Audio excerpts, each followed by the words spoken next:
Corporate tech has a recurring problem. Organizations pour heavy funding into IT sustainability initiatives, yet physically their systems continue to consume the exact same amount of energy. The issue usually traces back to an entirely separate, isolated approach. The classic industry pattern goes like this. Leadership appoints a central sustainability team. They give them a mandate to build dashboards, publish carbon reports, and outline external public commitments. 2 years later, despite producing polished documents, the organization's actual emissions output remains entirely unchanged. The reason is simple. Sustainability outcomes are not determined by a quarterly committee meeting. They are decided daily, in the trenches, by engineering teams.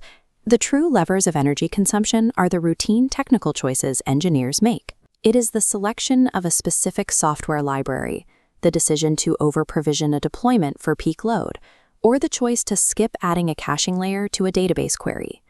Treating sustainability as a centralized compliance exercise guarantees operational failure. It isolates the reporting metrics from the very people actively building and managing the systems.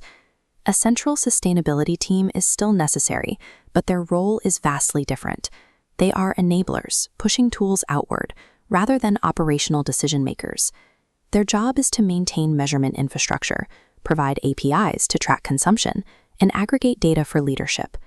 But the actual authority to alter a system's architecture, right-size a server pool, or shift a workload to a cleaner region must remain with the satellite engineering pods that actually operate the code.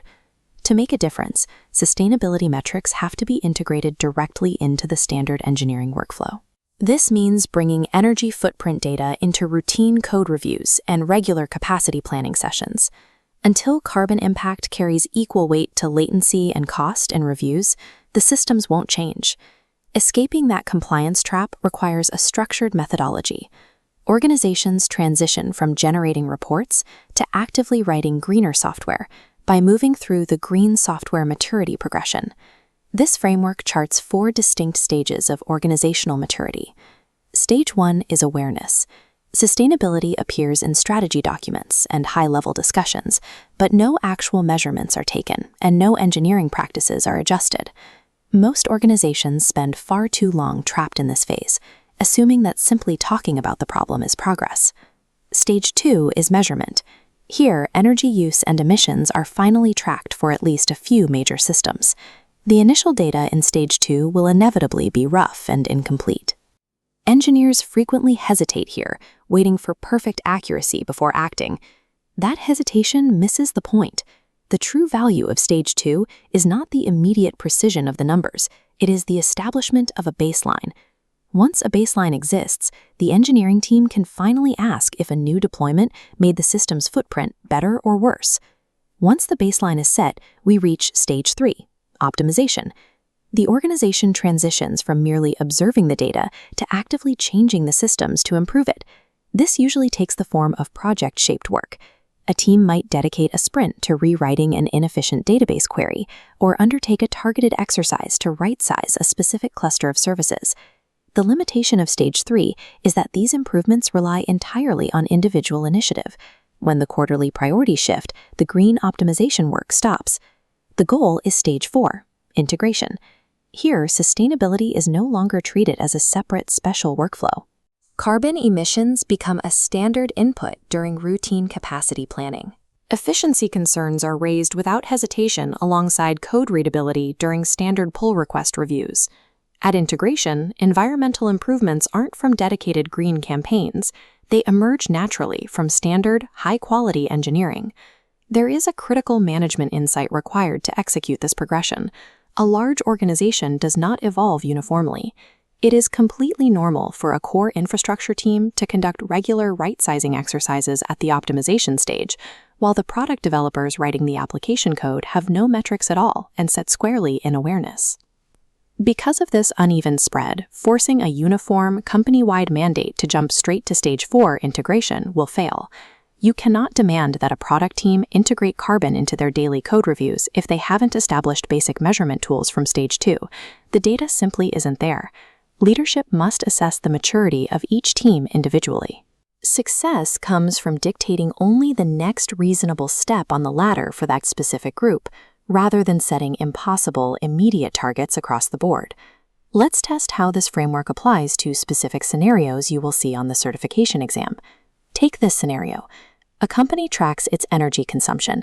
The numbers are rough and incomplete, but a baseline now exists. The correct classification here is Stage 2, measurement. It is tempting to discount the effort because the data is incomplete, but on the exam, the existence of any operational baseline is the definitive trigger for Stage 2. Precision comes later. Now consider another scenario. A central sustainability team operates for 2 years, producing detailed reports, yet the actual physical systems don't measurably change.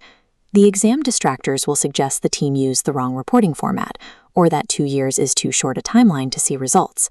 The strict rule for the exam is this: whenever a long-term sustainability initiative fails to alter the hardware, it is a symptom of centralized control lacking daily engineering ownership. When an organization does reach Stage 4 integration, they inevitably face conflicts between cost, performance, and emissions. To resolve these objectively, they use multi-criteria decision analysis, or MCDA. Let's look at an MCDA logistics scenario. An organization is choosing between 4 warehouse management systems. The constraints are defined up front. Cost, energy, and vendor support are weighted, but compatibility with the existing barcode scanners across 40 warehouses is locked in as a strict non-negotiable. During scoring, one candidate receives the highest possible marks in cost, energy efficiency, and support, but it fails the hardware compatibility requirement. The amateur mistake teams make here is retroactively lowering the weight of the hardware constraint just to ensure the highly efficient, low-cost candidate wins. The strict MCDA rule states that a non-negotiable criterion is a hard filter. It can never be compensated for by exceptional performance in other areas. We see the inverse trap in government scenarios. Imagine a consultant recommending a cloud provider based entirely on the lowest published emissions figure, while completely ignoring the non-negotiable legal requirement of local data residency. Reducing a complex procurement decision to a single criterion creates massive operational and legal blind spots. MCDA exists to force teams to agree on the operational realities before they evaluate the options. It ensures that green choices are actually viable in production. Next time, we will apply this exact rigorous evaluation to hardware selection in the Huawei Digital Power module.